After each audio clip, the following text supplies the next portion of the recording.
Hey, it's Jason Verlinde. Before we get to our latest podcast, a request. We are coming up on 500 episodes of the Fretboard Journal podcast, and I want to include you all in the episode. Send me a voice memo to podcast@fretboardjournal.com. You can do this right on any smartphone.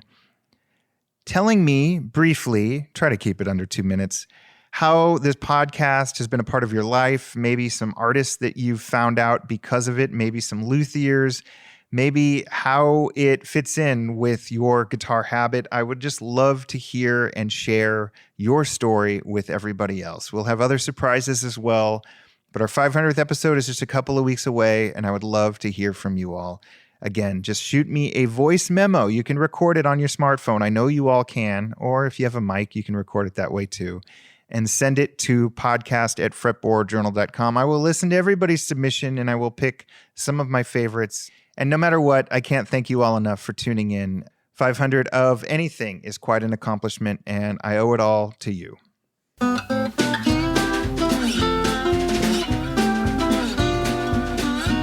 Welcome, everybody, back to the Fretboard Journal podcast. I'm your host, Jason Verlinde. I know what you're thinking. You're thinking, Jason, didn't you just put out a podcast like yesterday? We did. It's incredible. Free Range was interviewed by our very own Sophia Wolfson, but it's my birthday week.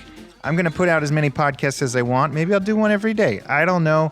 I wanted to get this one out the door sooner than later because there's a little bit of a timeliness factor. I'm talking to Dan Gabel, the co-founder of Peghead Nation, the online instruction portal I've been hyping for years now.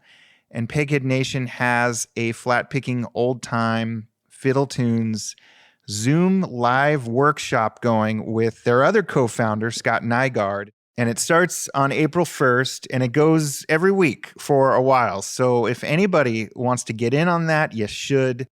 And in the interim, for the rest of you, you get to hear the story of Peghead Nation, founded 10 years ago by three friends who left traditional print media to do something unique. And it is so rare that three founders who decide to bootstrap a company are still working with each other, finding success a decade later. That is cool in its own right.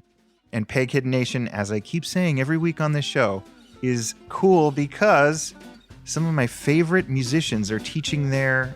There's an eclectic array of guitar, banjo, mandolin content. There's some other instruments as well. So I'm talking to Dan for this, I'm not even going to call it a bonus episode. It's the next episode of the Fretboard Journal podcast. And I hope you enjoy it. I will keep the announcements to a minimum. This is my conversation with Dan Gabel of Peghead Nation. Dan Gabel, welcome. Thanks a lot, Jason. Great to be here. Really appreciate you inviting me. Yeah, well, I've been hyping Peghead Nation for years now. You guys just celebrated 10 years. We did. It's amazing. I know. And I want to get up to date on all that you're up to. But for folks who don't know or have fast forwarded through my plug at the beginning of every Fretboard Journal podcast, Give me the elevator pitch on when Peghead Nation began and why and kind of what you guys are doing. Yeah. Peghead Nation launched in 2014 at the time with 17 streaming video courses, and we now have 75. So we've made some progress in 10 years. And it's, across the acoustic instrument suite. So guitar, mandolin, banjo, fiddle, ukulele, now a vocal course, dobro.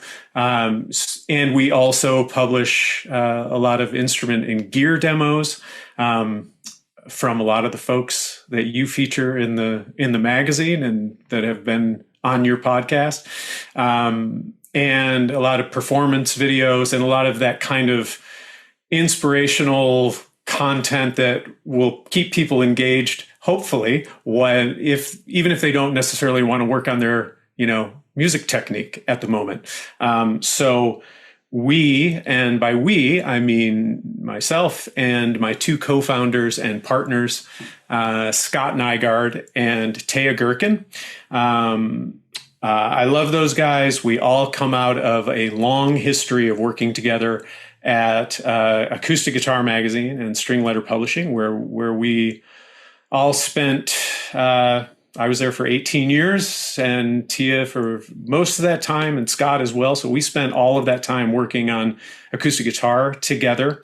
And then when I was leaving, and Scott and Tia shortly after that, we had talked at various times about what we might do if we were doing our own thing. And when I was leaving in 2013, it was kind of the time to make that decision of, is it time to go find another job in media? And at the time, it was getting difficult, and it's gotten more difficult now. I made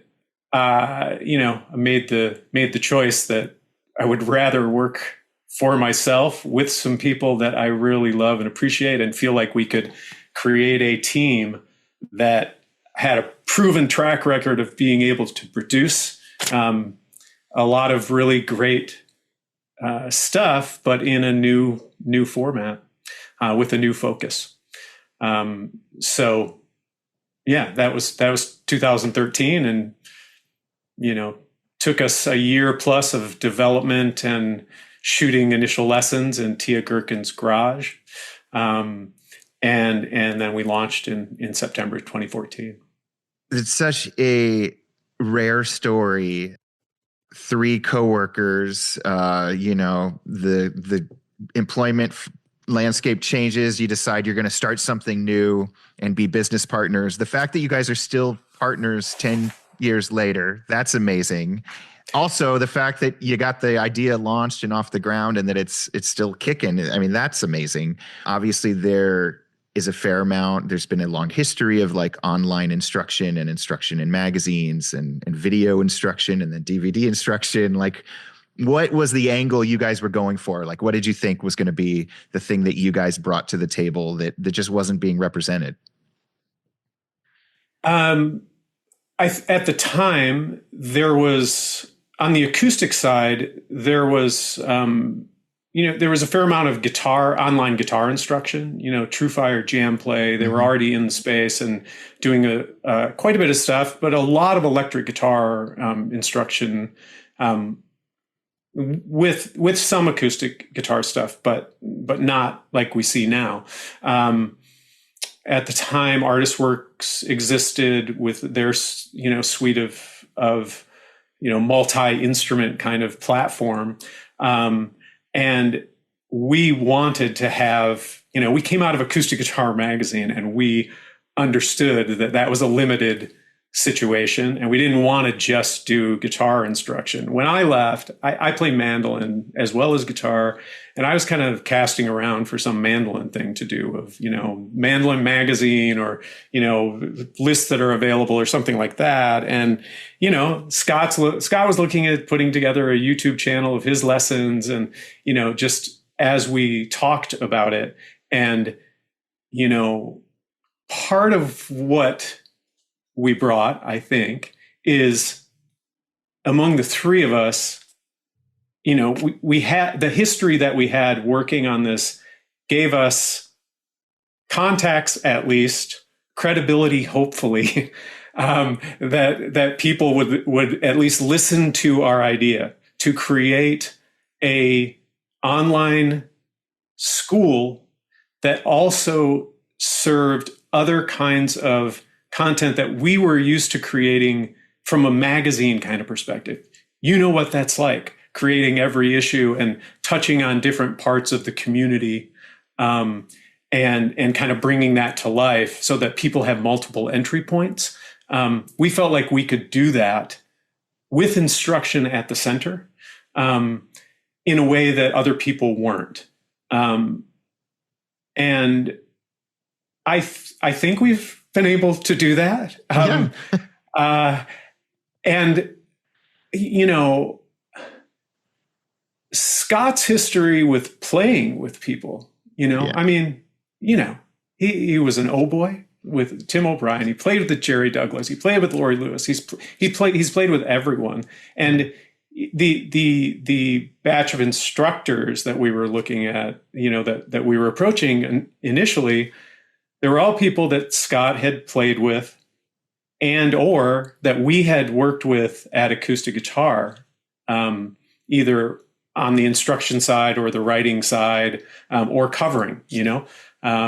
Orville Johnson had done a bunch of blues lessons with us, and we'd worked with Stevie Coyle, and Tia had played with Stevie Coyle, and Scott had played with Brittany Haas, and John Reichman and Sharon Gilchrist and Bill Evans, all of whom were on the site and said yes immediately when we asked them to join us in this idea. Yeah. And that got us a lot of the way there, as did being able to go into a NAMM show and go, okay, yeah, we left the other situation that you saw us at for years a few months ago. We now have this idea for something we want to do, and we want you, Martin and Taylor and Froggy Bottom and Husson Dalton and Northfield, to come along with us as partners. And, we'll also try to create great stuff in this format. And, many of them said yes, and we're still working with them. So I think this is a long-winded answer, but no, it's great. I think from a timing standpoint, with the, it's gotten much more crowded in the online instruction world, both from other companies that have launched and from individual instructors that are teaching their own stuff and doing really, really great work. But back then there weren't quite as many. So that timing, I think, was good. And I think it's the right three people, Tia's knowledge of guitars is, like few people I know. He and I visited, so many guitar factories and shops and shows when we were at Acoustic Guitar, and subsequently, and he's so well respected and knowledgeable. It again, the credibility thing really helps us. And my focus, at Acoustic Guitar for years is on the business side and on the advertising side, and was editor for a while, and launched new products and worked on video content when we started doing that at the magazine initially with gear reviews and some lessons. We were all involved in doing that. So that experience, that timing, the team, and the greater community that we were able to go to and say, hey, you want to come along with us? Yeah. I can't say how grateful I am. Yeah. I mean, I think I was at that first NAMM where you were pitching everybody, and I know you entered and sort of like started attending boot camps and conferences for this like back-end computer software payment portal stuff that most people just don't even think about when they're in the guitar business. You also bring just this, like, I think maybe because of your magazine backgrounds, like a very curatorial eye when it comes to your instructors. They're maybe not always the most obvious, like, famous person in the world of whatever the genre is, but they're the people that are going to be really in-depth teachers and, come at it with their own angle. What does it look like from the teacher's angle? Like if Matt Munisteri or Orville Johnson or any of these people come to your headquarters to do a new class, do they just hammer it out? Is it just like a marathon of like, we're gonna film years worth of content in one really loaded week, or how do you do it? There is some of that, and kind of more of that. We'll fly Matt in, or bring people in for a couple days, and usually it's two days of shooting. And in those cases, we try to get a year's worth or more of lessons for courses that we're updating every month. initially, we had a lot of people who were happened to be in the Bay Area. Sharon Gilchrist, Bill Evans, Chad Manning, who's still teaching with us, and they would come into the studio, Tia's garage, or if we were doing a 2-day thing, we'd borrow a living room of my friends Jan and Tom Perry, and we'd shoot there. But the instructor comes in, sits in our little studio, and shoots the lessons. And I'll tell you, it is, from their perspective, I think initially it's a little weird sitting in front of a camera, getting no feedback. And if you've never done it, then it's a little bit odd, but people get used to it. And now, Matt comes in, sits down, and goes through this really complicated and, difficult stuff to play, but can break it down in a way that makes, mortals like me feel like, wow, I could play this, I might be able to play this arrangement, of some amazing jazz piece, and, through that process, as we're in the studio, it's amazing enough to watch them doing this and putting their musical minds to work, breaking down the pieces or the technique that they're teaching. But there are also those moments when they just throw off a bit of musical knowledge that to them is just, this is just kind of something I think about occasionally. That again is it's an amazing insight for other people. Chad Manning talking about the slight difference in how he and another player plays their thirds, one a little bit flat, one a little bit sharp, and having to meet somewhere on the fly to make, it's like, wow, and every lesson there is something like that. We have instructors who will come in. Aaron Weinstein will come in and teaching chord melody mandolin or gypsy jazz mandolin, and he will sit down and he may not move from the chair for, 5 hours or so, except to stretch or something. And maybe not even do a retake. And if it's a retake, it's because he stumbled on a word or something. But people are prepared. They are professional instructors who take it very, very seriously.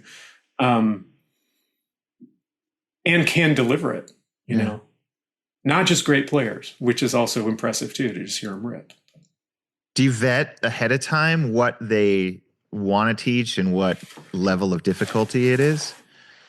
Yes.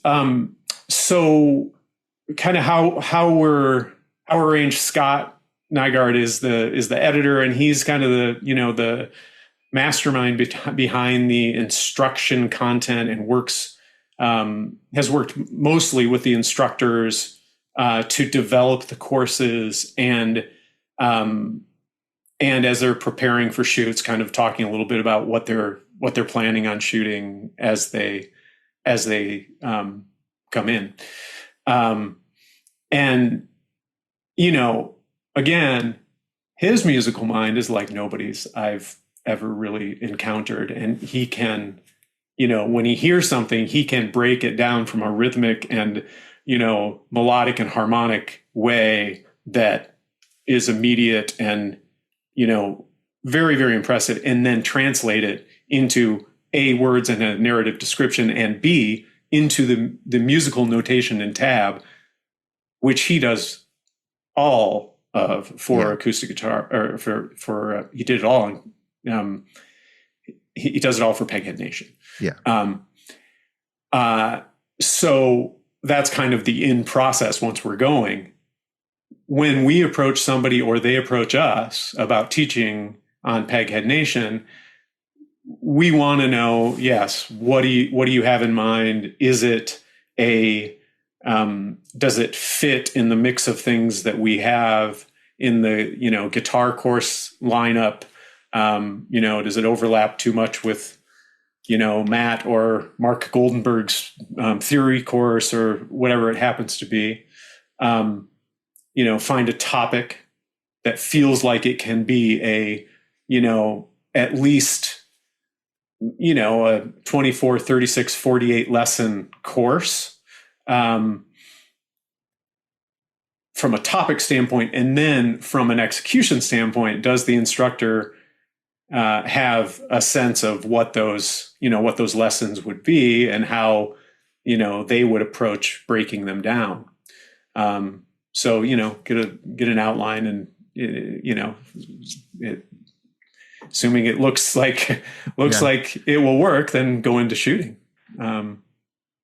As guitar nerds who all have our like subjective favorites in terms of who we'd like to sound like, what we're passionate about. Have there been some courses where you were like, we should do this, it's the right thing to do, but that have been like just surprisingly successful and you would have never thought that they would have been downloaded quite as much as others? I mean, there are a few like that we kind of are not, that we weren't totally sure of going in. I mean, one recent example, Ethan Satewan, the mandolin player, amazing player, went to Berkeley and, we talked for, a year or something about what he might do. And he pitched a few ideas and it's like, well, that maybe we'll get to that. But, then built, through talking to Scott, they landed on this weekly mandolin workout concept. Scott had taught a weekly guitar workshop, that is essentially fretboard technique lessons broken up. We release a lesson a month and the lesson is broken up in 4 parts, concept being you work on one each week. And at the end of the month, you've got this new skill, right? So Ethan, Scott and Ethan talked about that. And then Ethan outlined something and, we launched that and it was incredibly successful right out of the gate from a technique course, that, mandolin is really popular on Peghead Nation. But even that, that was even more popular than we expected, Yeah. We will also do things that it's like, we're not really sure how this will do, but we want to do it because it's cool, Yeah. Brazilian choro mandolin with Ian Corey, another young guy out of Berkeley, great Brazilian mandolin player. And we've got a course that is just stunning, really, really great content. But it's hard for people up here to get that rhythm and, it's building, but it's slow, but it's a course that I'm really, really glad we have, Yeah. So it certainly happens, Yeah, no, you have such an eclectic array of instructors, many of whom have been on this podcast, as I often say, or in the magazine or at our Chicago thing. You've got a live, Scott's doing a live thing. Is this like a whole new business for you guys? Maybe it's not. Well, speaking about timing, the pandemic was rough on everybody. Yeah. But you guys probably made a killing because everybody needed to stay home and learn how to play an instrument or bake sourdough bread. Well, that's the thing. We'd been around for 5 years at the time, 6 years at the time. So we had a bunch of courses going. We had a reputation in the community. We'd done the Fretboard Summit a few times as your instruction thing, so we'd been out at a bunch of events and stuff. So when the pandemic happened and everything closed down, it's a rough way to get a bump in business. I'm really glad we were where we were. It became very important to people to have some musical outlet because everything was gone, not just their lessons, not just their ability to go out and, play with other people, but the ability to go out and sit in a room and listen to music. Yeah. We heard from a lot of people who were fairly despondent, and we also heard that we helped them through. Part of that was the instructors losing their lifelines and revenue streams. So we started doing some Facebook Live stuff like everybody else did to get, some revenue money going to instructors. And then instead of just performances, we do a 60, 90-minute workshop with people on a donation basis. And then as time dragged on, we had time to go, well, could we do a little more here and do multiple session live Zoom workshops on topics that might be a little more focused than just beginning guitar or beginning mandolin or roots and bluegrass rhythm guitar, whatever it is, that have instructors shoot from their locations, have a live audience, also capture that stuff, and so that we can release high quality, audio and video of it and give people ongoing access. So we launched those in 2021, I guess, with Sharon Gilchrist's melodic embellishment workshop, and Bill Evans did a few banjo ones. Scott did one on creating solos, and we've done them, did a lot during the pandemic. And they're all available as courses now because it's such great material, not just the live event. So now we're doing, 2 or 3 a year, where we were doing a bunch because instructors weren't traveling quite as much back in the pandemic. So Scott's starting one on April 1st called Flat Picking Old Time Fiddle Tunes. And he's going to be breaking down fiddle tunes, kind of as he puts it, from the perspective of an old-time fiddler, because he's also an old-time fiddler. And there's 6 sessions happening every other week on Tuesday nights, starting at 5 p.m. So the first one's April 1st, and it's $200 for the entire 6 sessions, all the notation and tab, and permanent access to all the material on the site, which we do with these live workshops because, people get a lot of stuff and it takes a long time to absorb it. So we want to give them time. Yeah. So that people have permanent access to all of that. And Scott's going to, we're going to do a little giveaway, and someone who's in the live workshop will also get a live private Zoom lesson with Scott too. So, this will be great. Scott will do it from his current location in Santiago, Chile. Yeah, I was going to say, he lives somewhere far, far away now. Yeah. He and Claudia moved to his wife moved to Santiago, Chile, where she's from, and they've been there for, I think, a couple years now, and he's still fully involved in Peghead Nation, and we're shooting lessons last week, and we Zoom him into the studio in San Rafael, and he works with instructors via Zoom from there, and is transcribing music and developing new courses and doing all of that from Santiago. So, which is great.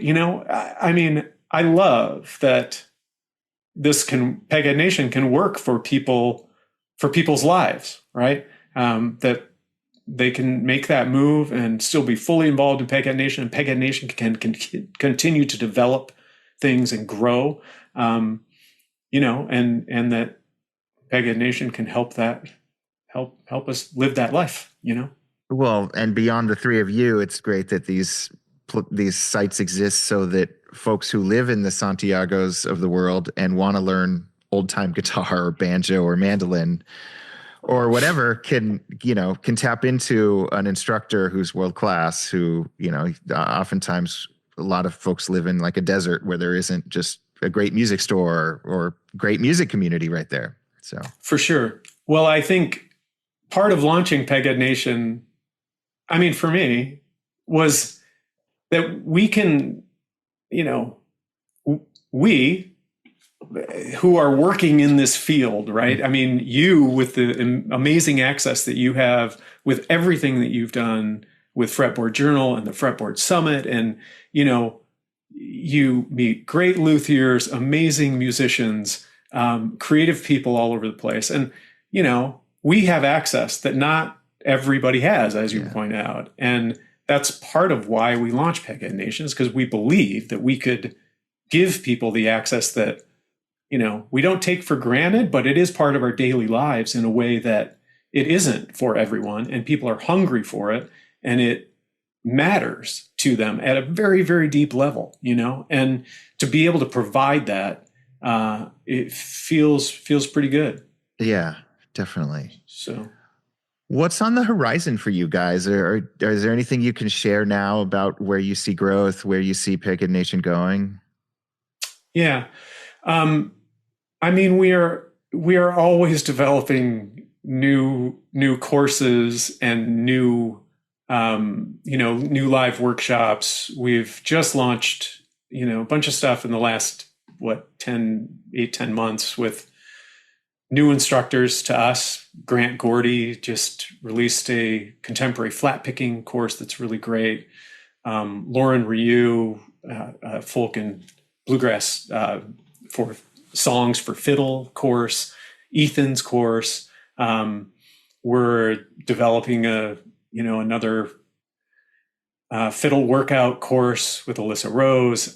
So we're always kind of looking for these spots to that we don't have instructors who are, out there teaching at workshops and camps and privately, who are, maybe they're the next generation of, instruction professionals, as well as the people out there performing around the country and the world, and inspiring everyone. So, we have a lot of work to do to, make sure we're building that, building the roster of instructors.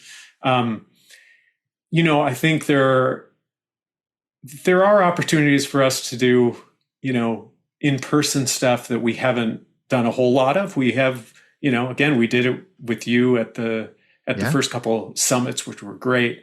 The OG summits. Yes. The OG summits. Yeah. Costa No. Yeah.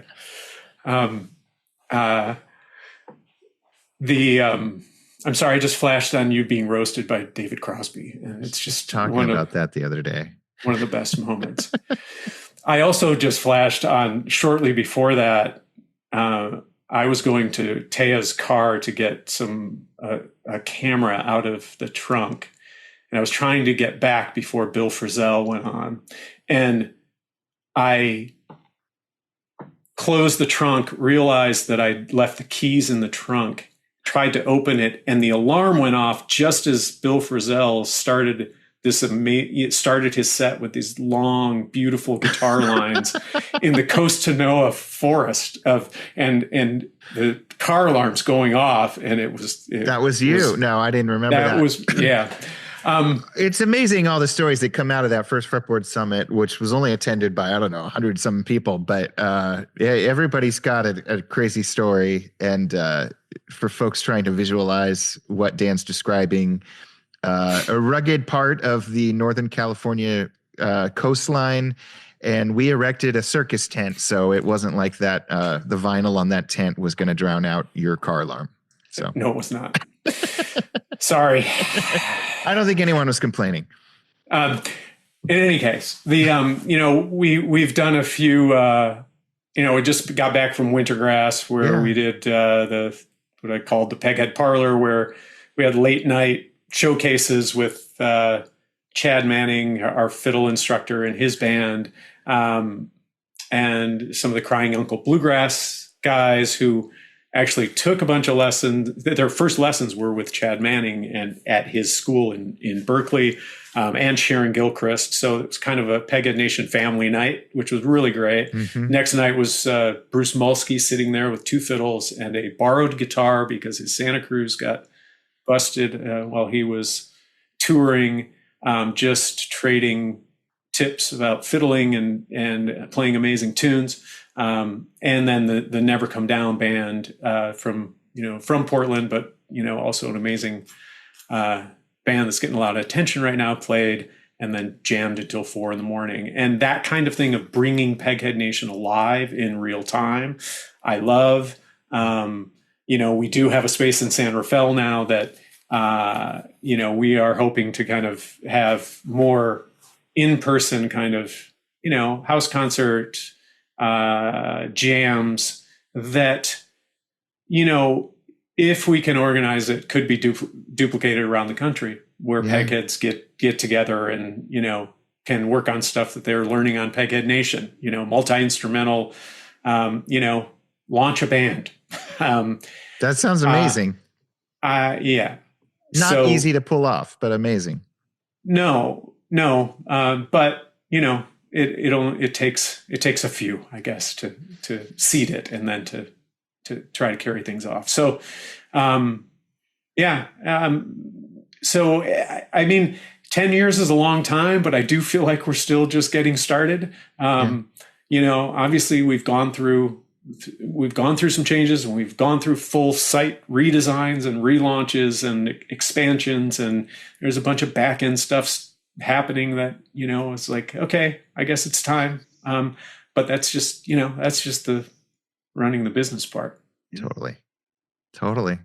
And you're playing too. I see pictures on the social media. You've got a band. I do.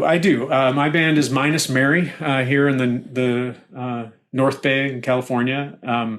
And we gig once or twice a month. We've got something out on Spotify that we recorded a few years ago, and we're talking about recording some more stuff. And I play guitar in that band and mandolin, write a bunch of songs, and we perform those. And it's me and Jason Lukes on upright bass, Alexis Hyde on fiddle, and Dave Tavel on drums or percussion, and sometimes we just play as the trio. But been playing with those guys since 2013 too. It's been that was a big year for launches, and I love it. And it's kind of what I come to all of this because I just love playing, and it's very important and central in my life. And so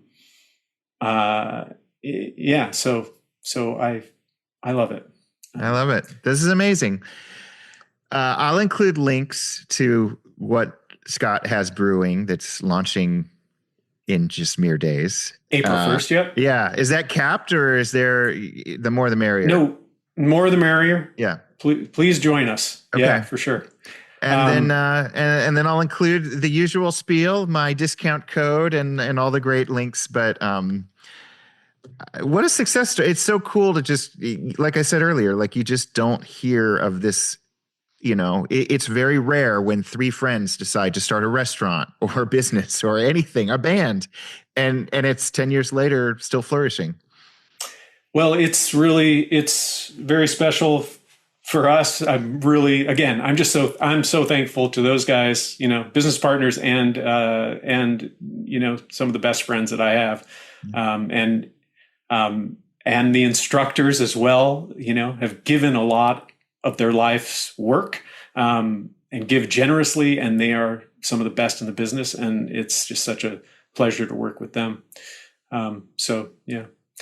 And you were an inspiration too, Jason. I got to say, you started out creating high quality stuff in this space that no one has really touched. Thank you. And you've expanded that into the podcasts and to the live events. And, that is not lost on people who are setting out to start something. So thank you for that, and for the friendship over the years. It's meant a great deal. Thank you. That means the world to me. So, If you ever need a musical saw instructor, you know who to reach out to as well. So. Awesome. Yeah. Sweet. Very nice. All right. That was my conversation with Dan. I hope you enjoyed it. I hope everybody goes and checks out Peghead Nation and use that discount code Fretboard when you do. You will save some money. As I said at the very beginning of the show, please be a part of our 500th episode. Send me a voice memo to podcast@fretboardjournal.com. I'd love to share some of them.